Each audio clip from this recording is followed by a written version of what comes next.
ça fait longtemps que j'ai pas fait un débrief série. Mais bon, ce débrief sera spécial et très particulier. Bonjour à vous tous, Fouad la Panthère. J'espère que vous allez bien. Mais moi ça va à merveille, je vous en remercie. Bienvenue dans ma nouvelle vidéo, dans mon nouveau débrief série. Sujet intitulé de la série Mortel. Une série originale et en exclusivité sur Netflix, qui est du genre fantastique et horreur, qui contient 6 épisodes, dont au niveau du casting, c'est très peu connu, excepté l'actrice Firmin Richard. En tout cas, avant de vous donner mon avis, il faut que je vous explique l'histoire de la série. C'est l'histoire d'un jeune lycéen nommé Sofiane, qui a un caractère très belliqueux et très violent. Ses deux camarades du lycée, Louisa et Victor, que ces trois personnes n'ont rien en commun, et en s'y attendant le moins, le jeune Sofiane reçoit la proposition de Victor pour l'aider à retrouver son frère, mais Sofiane refuse. Mais en s'y attendant le moins, Sofiane se promenant et voit un esprit de pouvoir surnaturel, on peut dire que c'est un démon. Ce dernier lui proposa à Sofiane de faire un pacte pour que le démon retrouve son frère. Sofiane d'abord hésitant sur le coup, le démon lui proposa qu'il doit être avec une autre personne pour que le pacte soit signé. Sofiane accepta à condition de venger son frère, car le démon lui a révélé que son frère est mort. Le démon accepta. Par contre, à contre-cœur, Sofiane signa le pacte en compagnie de son camarade Victor, dont au début les relations sont très tendues entre ces deux jeunes garçons, et au fil du temps, Sofiane et Victor s'aperçoivent que les effets du pacte ont reçu des pouvoirs de la part du démon, dont Sofiane peut contrôler les gens par la force, et quant à Victor, il peut contrôler les gens et lire dans leur esprit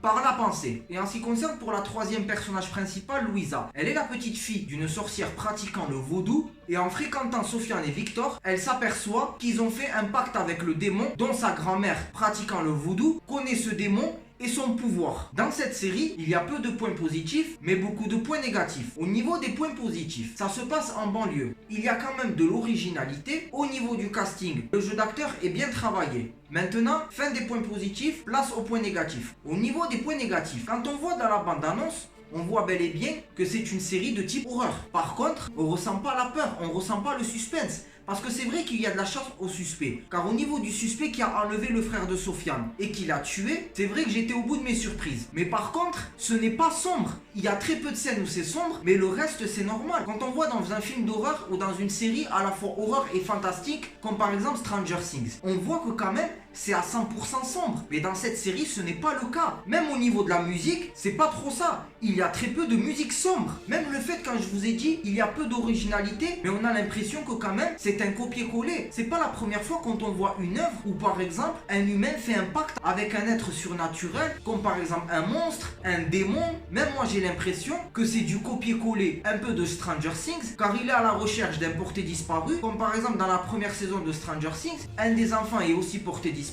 Et même on a l'impression que c'est un copier-coller aussi de Death Note, car ça ressemble un peu pareil au niveau du pacte avec le démon. Car même le démon, il n'est pas crédible, il ne fait pas peur du tout. Par exemple, le film Death Note. Je parle pas du manga, mais du film. Malgré ça a foiré le manga, mais au moins le démon Ryuk, il fait quand même peur. Mais tandis que dans cette série, ce n'est pas le cas. Parce que certes, comme je vous ai dit, au scénario, c'est un peu original. Car le fait dans le dernier épisode, où il retrouve le suspect qui a enlevé et tué son frère, c'était la mission de Victor et de Sofiane pour éliminer l'auteur du crime. Mais finalement, c'est Louisa qui s'en est chargée, car sa grand-mère l'avait mis en garde contre ce démon. Au final, il y a des choses qui ne sont pas cohérentes, car après le démon, il est condamné dans le monde des mortels. Comme je vous ai dit, contrairement aux films, aux séries psychotiques et horreur, et bien cette série n'en vaut pas la peine. Déjà en France, dans l'audiovisuel, au niveau des dessins animés, des films, en France ça marche bien, mais niveau série, les séries françaises, très peu ont été au top. En tout cas personnellement, cette série, je la valide pas. Déjà après, c'est vrai que dans le dernier épisode, le frère de Sofiane a réapparu, on sait pas comment et pourquoi. Pourtant ils avaient dit qu'il a été tué. Après, ensuite, est-ce que ça signifie qu'il y aura une suite? Ça je l'ignore. Après personnellement, j'attendrai mieux à la deuxième saison. C'était Fouad la Panthère. Si tu as vu la série Mortel et tu valides mon débrief série, like un petit pouce bleu, partage cette vidéo et abonne-toi à ma chaîne. Salut!